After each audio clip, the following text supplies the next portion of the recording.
लेकिन बड़ी रानी के मन में आता है कि वह आग जो विवाह के समय राजा के मन में मैंने डाली थी, अब उसको तीव्र करने का मौका अब मिला है।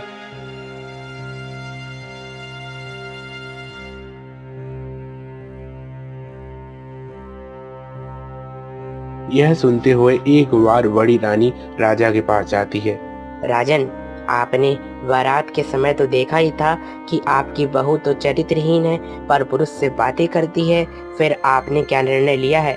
अरे महारानी, यह हमारा धोखा भी तो हो सकता है कि क्या पता वह रानी कुछ न कुछ करने के लिए गई हो और जैसा हम सोच रहे हैं वैसा ना हुआ हो।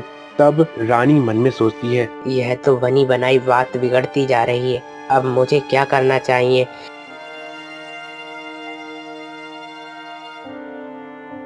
तब रानी जाती है और इंदुमती से कहती है, बेटा, मैं तुमसे जो कहती हूँ वह करोगी? हाँ माँ, बताइए क्या कहना चाहती हैं?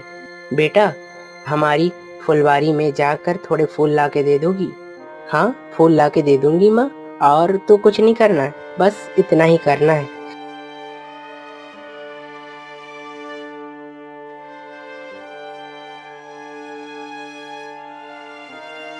जैसे ही वह जाती है कि वहां पर एक दो व्यक्ति बैठे हुए होते हैं। व्यक्तियों से वह थोड़ा सा वार्तालाप करने लगती है कि राजा फिर से देख लेते हैं और देखने के पश्चात कहते हैं, अरे यह तो मेरी बहू है और यह किससे बातें कर रही है, मुझे कुछ समझ नहीं आ रहा है। लेकिन राजा कुछ नहीं कहते हैं। दिनों दिन यह बात बढ़ती जाती है कि राजा परेशान हो जाते हैं।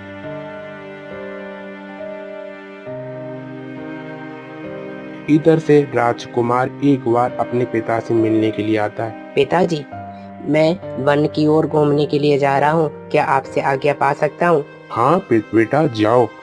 जैसे ही राजा अपने पुत्र को भेजता है कि राजा फिर से राजकुमारी को किसी व्यक्ति के संग देख ले। दरअसल बात यह होती है, इंदुमती फूल लेने के लिए जाती हैं कि किसी पुरुष से वह थोड़ा ज्यादा ही नजदीक आ जाती हैं। यह देखकर राजा सोचते हैं, यह तो वास्तव में चरित्रहीन लड़की है और इस लड़की को पाकर मैं बहुत ही ज्यादा निंदनीय हो गया हूँ।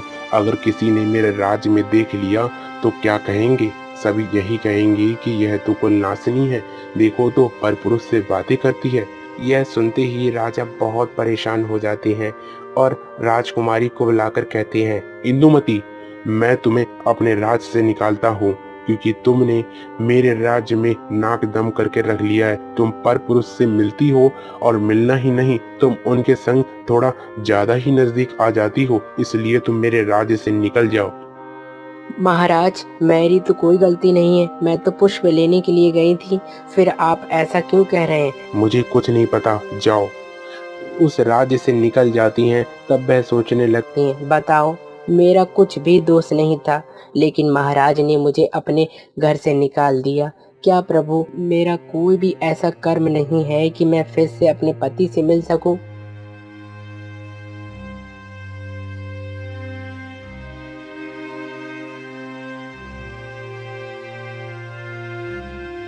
इधर से जब राजकुमार अपने महल आता है।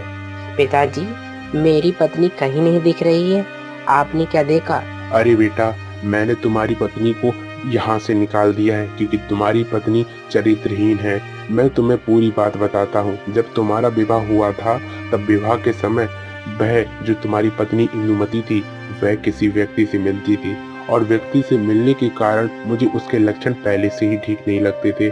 और रही बात, एक बार तुम्हारी ही पुष्प वाटिका में जब वह फूल तोड़ने के लिए गई तब वह व्यक्तियों से मिलकर कुछ ज्यादा ही नजदीक आ गई।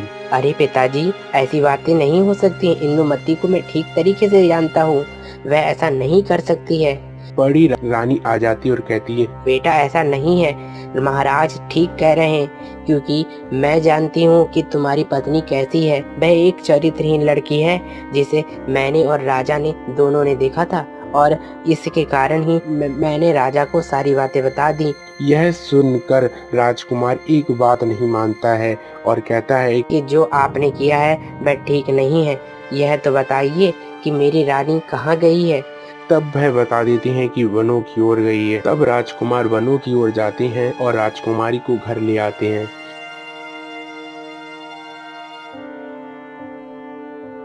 पिताजी, आपको जरा सी भी शर्म नहीं आती है कि मेरी पत्नी को आपने वनों में छोड़ दिया? अरे बेटा, ऐसी बातें क्यों करते हो? मैं तुम्हें सच्चाई तो बता रहा था। पिताजी, यह सच्चाई नहीं है।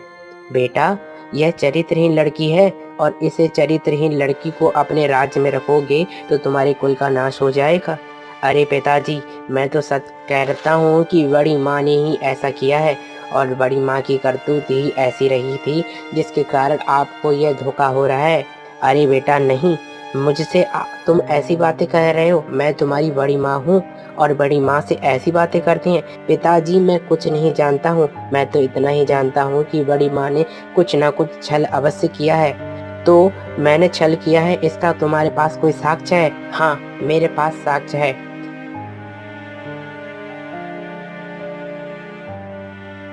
तब वही ढोंगी पाखंडी सेवकों को बुलाता है। रानी के कुछ दिन पहले दूध रहे हुए होते हैं। हाँ महाराज, एकदम ठीक कहते हैं। आपके आपके पुत्र के विवाह के समय इन्हीं ने ही सेठ के कानों में बात डलवाई थी और जो झूठ मूठ के नाटक में चरित्रहीन का बात चली थी, वह सारी की सारी बातें इन्हीं ने कहलाई थी। बड़ी रानी, आपसे मुझे यह आशा नहीं थी कि आप ऐसा कार्य करती।